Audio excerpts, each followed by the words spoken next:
Hello, welcome back to Reading with Miss Nickerson, and today we are going to read another story from the Marvel Storybook Collection called The Wonders of Black Widow. Natasha Romanoff, the Avenger, known as Black Widow, was raised in Russia by a man named Ivan Petrovich, who took Natasha under his wing when she was orphaned as a child. Ivan trained Natasha in dance, acrobatics, and gymnastics. "Da, Natasha," Ivan said. "Good." She was the best of his students. Soon, word of Ivan's extraordinary student got around.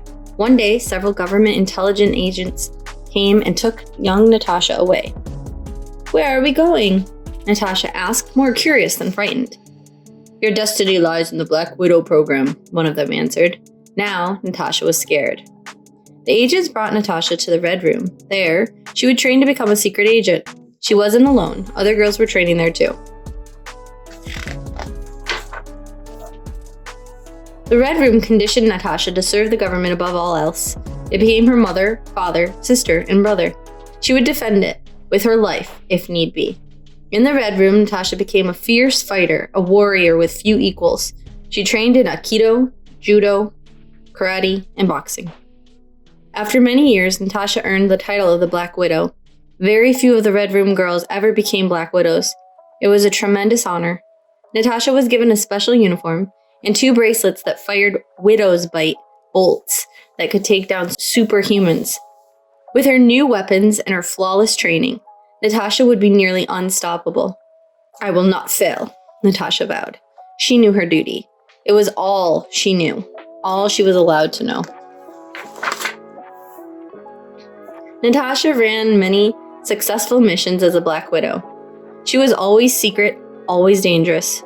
But once she was away from her trainers, Natasha began to see that what she was doing was wrong. People were getting hurt because of her. She didn't like it, but she didn't know any other way.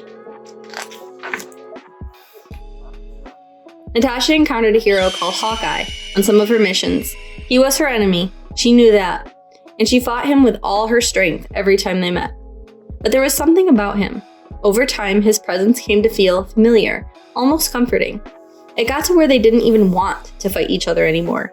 Instead, Natasha preferred just to talk. He was one of the first people who had ever bothered to listen. "You know, you'd think I'd know your name by now," Hawkeye said to her once. "My name's Clint Barton. What's yours?" "Why would you ask me that?" Black Widow said suspiciously. "Because you're a person," Clint replied, like it was obvious. Black Widow didn't respond, because it wasn't at all obvious to her. Hawkeye's question stuck with her.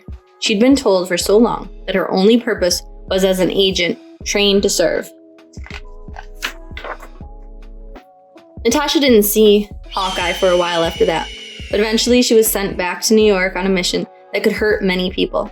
She was hoping Hawkeye would find her, and he did.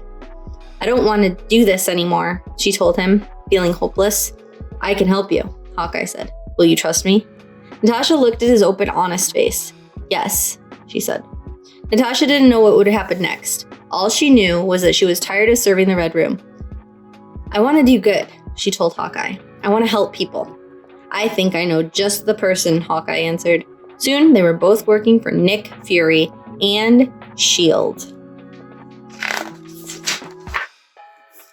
And then, one day, a threat descended upon Earth. Loki was coming. "Black Widow, Hawkeye, I need you both," Nick Fury radioed over their comms. "This is going to take everything we've got. It's time to meet the others." And suddenly, Natasha and Hawkeye were part of a team, a group of extraordinary people who had come together to defend Earth. The Avengers. Natasha liked having a team. It was good to belong. But she never let herself forget the things she had done for the Red Room. She would always move faster, fight longer, and work harder to do better. After all, she had a past to make up for. The end.